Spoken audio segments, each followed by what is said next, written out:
Dans le cadre du programme PREFODEP, l'Institut néerlandais pour la démocratie multipartite NIMD a organisé un café politique. Ce débat est une initiative essentielle pour renforcer les capacités des jeunes à participer activement aux questions civiques et politiques. Le débat d'aujourd'hui, pour le situer dans son contexte, on peut dire que c'est une activité qui fait partie du programme PREFODEP, comme je viens de citer. C'est un programme qui est axé beaucoup plus sur la formation des jeunes.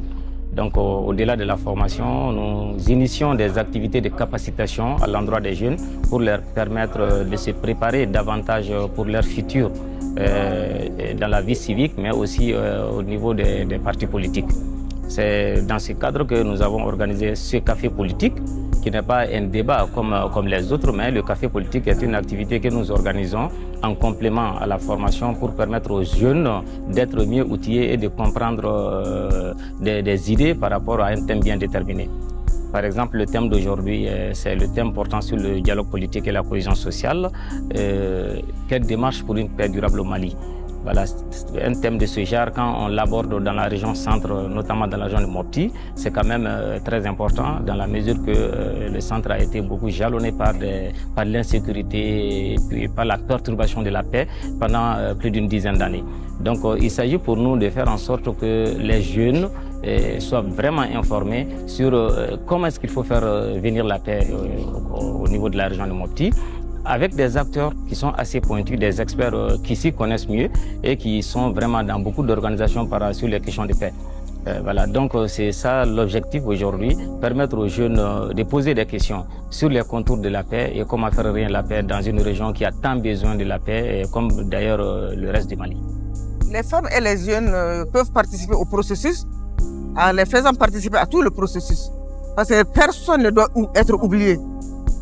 Chaque catégorie socio-professionnelle a sa place dans le dialogue, a sa place dans la reconstruction de la paix et dans la stabilité de notre pays. Chacun de nous, que ce soit les jeunes, les vieux, les femmes, tout le monde a sa place. Tout le monde peut apporter sa contribution à la construction de la paix. Parce que c'est l'essentiel qui nous unit aujourd'hui. Au cours de cette année, 60 jeunes ont bénéficié de formations approfondies sur des thématiques cruciales. Ils sont désormais mieux équipés pour s'engager activement dans la vie politique, renforcer la stabilité et favoriser le développement de leur pays. Dans ce débat, il s'agit d'échanger avec les jeunes par rapport à l'alternative que notre pays peut avoir par rapport au dialogue politique pour que la question de paix et de cohésion sociale puisse encore se renforcer.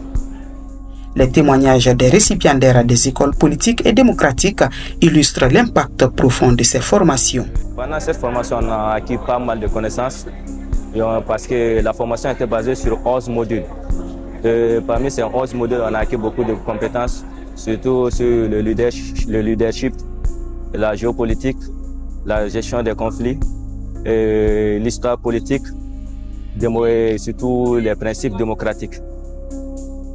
Je me sens vraiment déjà prête à me lancer dans les activités démocrates, à vraiment franchir les caps et je suis vraiment enthousiaste pour un futur meilleur. Je suis reconnaissante et chanceuse d'être parmi la promotion de cette année et j'espère vraiment que ça sera continuel.